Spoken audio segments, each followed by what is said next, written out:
Hey everyone, and welcome into Mid-Morning. I have Miss Annelyse here with Skin Deep Aesthetics, and of course, she's going to give us the rundown on what we need to know about skincare, makeup, and everything. So, Miss Annelyse, if you're like me, I get a lot of stuff from social media that influences me, and I know several of you on what to buy. But skincare is a different thing when it comes to social media. So let's talk about it.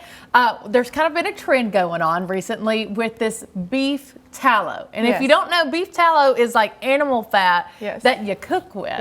Okay, what's our thoughts on that? So my biggest thing when it comes to skincare and it comes to trends and all things, beef tallow is, like you said, animal fat. That if it's not stored or rendered properly, it could be extremely harmful to somebody's skin. A lot of people were doing it for the slugging. That's another trend, but it can cause infection, it can cause irritation, it can cause damage, because what's meant for the kitchen needs to stay in the kitchen. I like that. I like it. I tell clients that all the time, that if it's meant for the kitchen, like let's stop putting our skin, hair, nails.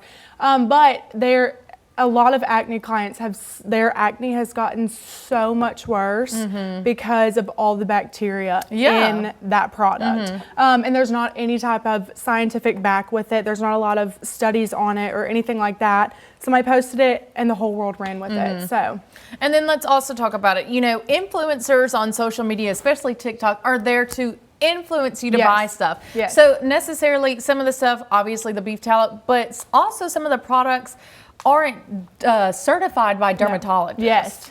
There's a lot of things there's a lot of good things that come from influencers or TikToks, but when it comes to skincare, when it comes to hair care, like that's somebody's first thing people see. A lot of people are so passionate about that.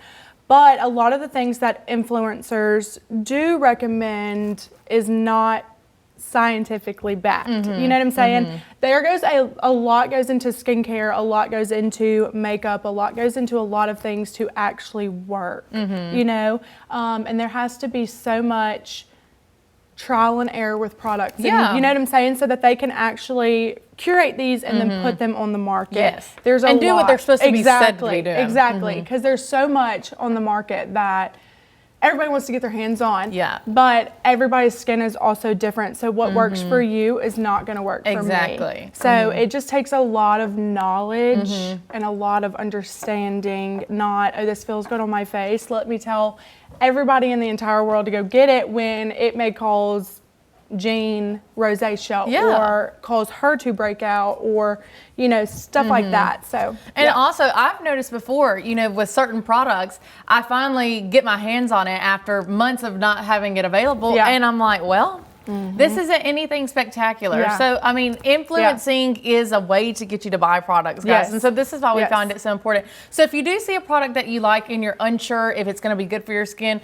where's a place that you can do good research on it? I would definitely go to either like the website that product came from. I would consult your esthetician or your dermatologist, somebody who studies ingredients and studies those products, those like the things that it's made up with, because the percentage of acids in it and molecules and molecule sizes and stuff like that plays a huge role. And somebody who knows the back end on those things would know if that's going to be beneficial for you or not. All right, guys. Well, if you have any questions, you can always see Miss Annelyse in downtown Columbus. She's actually right across from the station. So thank you so much for giving us that knowledge on skincare. Guys, we'll be right back.